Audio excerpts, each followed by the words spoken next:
Donc Bernard Géry, je suis le directeur général adjoint en charge de la transformation numérique à la région Île-de-France. Alors, transformation numérique, c'est 3 directions. La DSI, donc direction des systèmes d'information, la direction du numérique et puis la direction de la donnée. L'originalité, c'est qu'on a aussi la charge des 470 lycées franciliens et donc toute l'infrastructure informatique et aussi cyber de ces lycées. En petit mémo, la région Île-de-France, c'est 12 millions d'habitants. Le budget de la région, c'est environ 5 milliards d'euros. Il y a environ 11 000 agents, 9 000 dans les lycées et 2 000 au siège sur des compétences qui sont à la fois le développement économique, le soutien à l'activité culturelle, des politiques environnementales, mais bien évidemment le soutien au transport et donc aussi la charge de ces 470 lycées.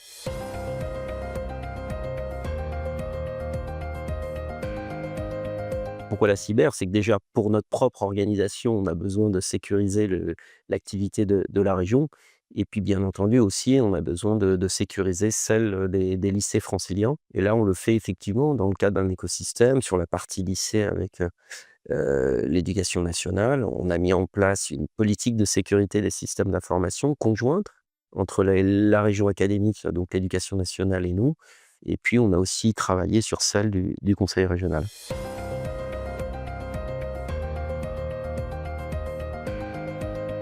Bah, comme je disais, la région Île-de-France a aussi une activité de soutien à l'activité économique, soutien aux PME, soutien aux ETI, soutien à l'innovation. Et quand Michel Van den Berg est venu voir la présidente de région, Valérie Pécresse, à l'époque, j'étais conseiller numérique innovation.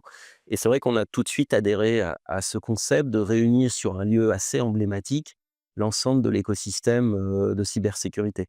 On voyait bien qu'il y a quelques années qu'on avait besoin de donner de la visibilité à cette industrie d'avenir, dans lequel il manque énormément de talents et pour, essayer de convaincre aussi, les jeunes, c'était un élément pour nous, de soutenir cette activité économique, cette idée de concentrer à un endroit unique, en tout cas emblématique, cette concentration de talents et d'entreprises nous semblait très intéressante et donc du coup, naturellement, on a accompagné cet investissement par une subvention de 2 millions d'euros à l'époque, qui visait davantage les PME et les startups dans l'idée de les aider. En fait, on a soutenu l'aménagement du lieu pour ces entreprises, ces plus petites entreprises et puis, dans un deuxième temps, il y a eu le programme CIBIARD qui visait à aider ces PME et ces collectivités à mieux se cybersécuriser. Et donc là aussi, la région est revenue par le biais des fonds européens, du FEDER, régionalisé, a mis 2 millions d'euros dans ce programme. Et elle a aussi contribué à faire en sorte que cette European Digital Innovation Hub, donc suivant la terminologie de la Commission européenne, donc qui est aidé à la fois directement par l'Europe et aidé par la région, ces 2 types de financement soient compatibles. C'était un peu une première, en tout cas en Île-de-France et donc on a soutenu aussi, ce travail-là de lobbying pour pouvoir aboutir à ce soutien assez emblématique.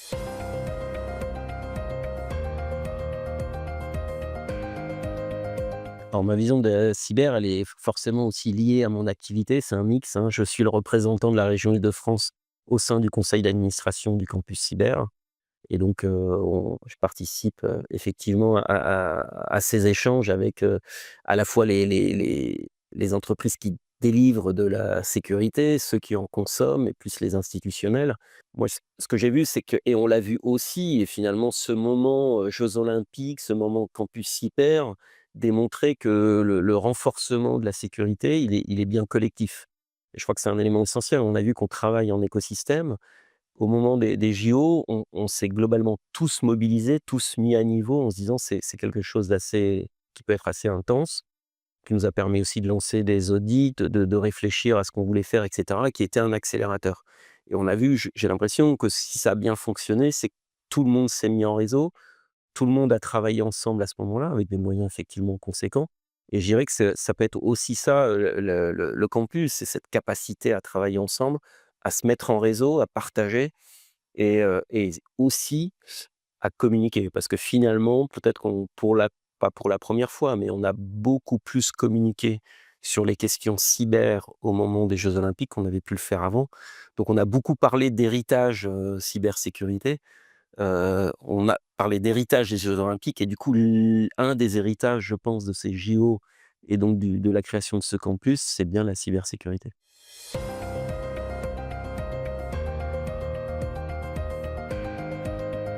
Naturellement, une des compétences de la région, c'est aussi le soutien au développement économique et à l'innovation. Donc on a des politiques de soutien à l'innovation et au début du campus cyber, on s'est effectivement associé, y compris avec des pays, pour faciliter, les subventions, le soutien à l'innovation auprès des entreprises cyber qui investissaient.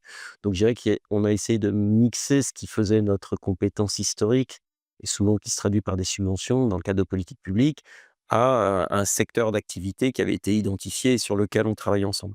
On a aussi mis en place ce qu'on a appelé un chèque cyber, donc un chèque qui permet aux entreprises, aux très petites entreprises, de pouvoir financer un diagnostic et puis derrière de financer l'investissement. Donc deuxième axe autour de là et c'est des travaux dans le cadre de Cilia, du campus, qui ont été imaginés, comment éviter de faire des doublons, on va dire, en termes d'analyse de dossiers ou en termes le campus peut jouer le rôle de tiers de confiance sur ces parties-là. Et donc là aussi, on a mis en place cette deuxième politique autour du chèque cyber. Et puis troisième partie, en termes de sourcing ou en termes d'innovation, on a mis effectivement en place aussi un CSIRT à l'échelon régional avec l'ANSSI, un de ces CSIRT régionaux. Et derrière, on a souhaité travailler aussi sur notre écosystème et donc on l'a fait avec une start-up qui s'appelle Board of Cyber, où on a mis en place l'Observatoire de la cybersécurité des collectivités locales. Au même titre qu'une grande entreprise, elle a son écosystème en matière de supply chain. Alors les collectivités ne sont pas exactement notre supply chain, mais en tout cas, c'est des correspondants naturels avec qui on échange assez régulièrement. Et donc on s'est dit qu'augmenter le niveau de sécurité des collectivités, enfin comment on pouvait y contribuer. On s'est dit: «Bah, finalement travaillons sur cette, notion d'observatoire», donc qui est effectivement automatisé. On part par des séquences de 300 collectivités qu'on scanne, sur des rapports, qui permettent d'identifier un certain nombre de composants et derrière on appelle les collectivités une par une pour leur présenter ce rapport, leur présenter ce niveau de risque et on l'a fait aujourd'hui, on travaille par séquence, donc on a déjà fait plus de 600 collectivités et plus de 300 ont été contactés et je crois plus de 250 rapports ont été présentés.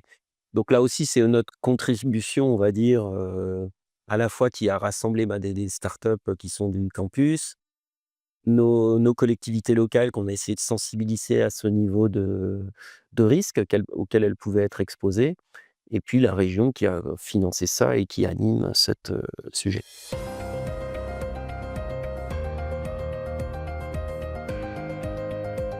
Deuxième élément, bah, on peut prendre les lycées. C'est quand même, hein, les lycées, c'est aujourd'hui 450 000 élèves dans les lycées publics. Je crois que c'est un tiers des lycéens français sont en Île-de-France, sur 470 sites différents. Et on voit bien qu'à la fois, les lycées, c'est à la fois un potentiel de talent et un potentiel de risque pour nous, hein. Ils aiment jouer, ils aiment les challenges. Et donc, on a effectivement condamné déjà 2 ou 3 fois des hackers. Mais on s'est dit: «C'est pas très intéressant, il faudrait plutôt leur donner une plateforme de jeu». Et donc c'est ce qu'on a fait avec une autre start-up, Yogosha, où on a organisé le premier bug bounty des lycéens de France. Et ce bug bounty a permis à la f on a eu plus de 500 inscriptions pour le premier. 250 sont vraiment joué le jeu aller jusqu'au bout des tests et sur ces 250, on en a gardé une cinquantaine et ces 50 ont eu accès à la plateforme où ils ont pu faire de la remontée de failles ou d'événements et sur ces 50, 18 on a considéré que 18 c'était nos 18 gagnants et on leur a offert une journée au campus cyber dans la salle de crise. Donc ils ont pu vivre 5 heures d'exercice de crise assez intense. C'était 3 équipes de 6 qui se sont installées et qui ont vécu, chacun avec les jeux de rôle comme on le fait, hein, dans des exercices de crise. Et je crois que c'était, très important de le reconnaître finalement leur talent et c'est ce que permettait aussi le campus cyber, de les faire venir une journée sur le lieu emblématique. On a fait aussi reconnaître, capacité ou leur investissement dans le projet par une sorte pas un diplôme en tant que tel stricto sensu, mais plutôt une reconnaissance, mais donc un document signé à la fois par le recteur d'académie, signé par la présidente de région et signé par le patron de Yogosha. Je pense que c'est des éléments qui peuvent nous servir et qui peuvent surtout leur servir à eux dans Parcoursup.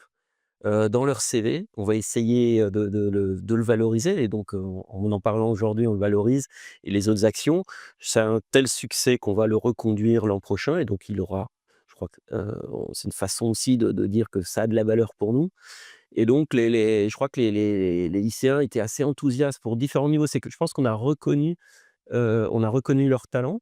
On les voyait pas uniquement comme des lycéens, mais bien comme des des des futurs étudiants, des compétences capables d'intégrer l'industrie de la cybersécurité. Et donc, et le deuxième élément, bah, c'est aussi cette capacité à se retrouver finalement physiquement sur un lieu, alors qu'ils avaient peut-être l'habitude d'échanger sur Discord, de se donner des trucs, enfin, tout ce qui fait aujourd'hui ce type de hacking. Mais on a voulu aller dans le hacking éthique, leur donner ces cases. On est à un âge où on peut aller un peu des 2 côtés, et je pense que c'est aussi notre rôle de les entraîner vers là, vers ces métiers.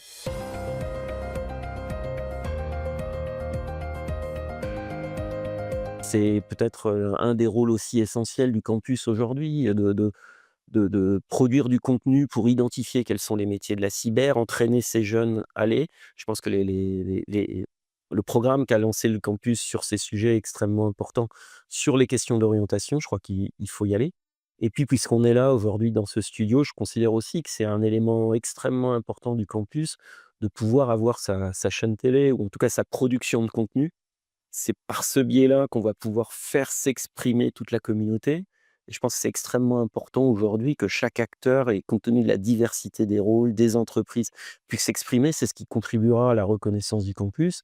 Et puis le campus accueille aussi beaucoup de délégations étrangères. Bah, c'est aussi l'occasion de croiser nos regards en interviewant tous les visiteurs de ce campus à s'exprimer sur cette chaîne télé. Donc j'espère qu'elle sera assez longue, Campus Cyber TV, je ne sais pas si c'est le nom ou pas, mais en tout cas, pourra continuer et pourra donner la parole à tous les acteurs, à toutes les entreprises et globalement à tout l'écosystème. Peut-être, pour conclure, on a un enjeu, on n'avait qu'une seule femme ou fille dans les 18 gagnants. Alors on va essayer de l'accompagner pour aller dans des Women in Cyber, et cetera. Mais c'est vrai qu'on a un vrai enjeu de recrutement de talents féminins, et pour preuve, l'équipe qui avait le seul talent féminin, bah, finalement a gagné l'exercice de crise. Donc comme quoi, il faut vraiment encourager ça, et je pense que le campus doit avoir un rôle là-dessus.